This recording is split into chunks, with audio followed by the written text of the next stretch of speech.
السلام عليكم يا أصدقائي، كيف حالكم؟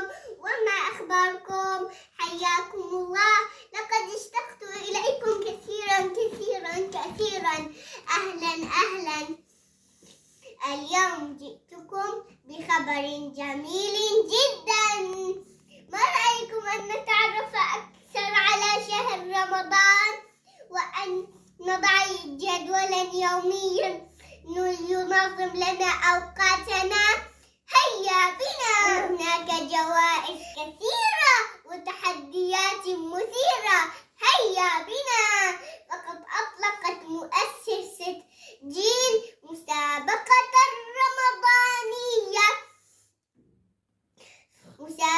الرمضانية واسمها مسابقة جيل الرمضانية. نعم، هناك قسم لنا. هيا بنا لندخل إلى قسم الأطفال. أنتم أيها الكبار، لقد وضعت مؤسسة جيل قسما لكم. هيا بنا ننظم أوقاتنا ونرتب أوراقنا. هيا بنا ونضع جدولا نسير عليه في رمضاننا. قل بارك الله فيكم وفي بارك الله.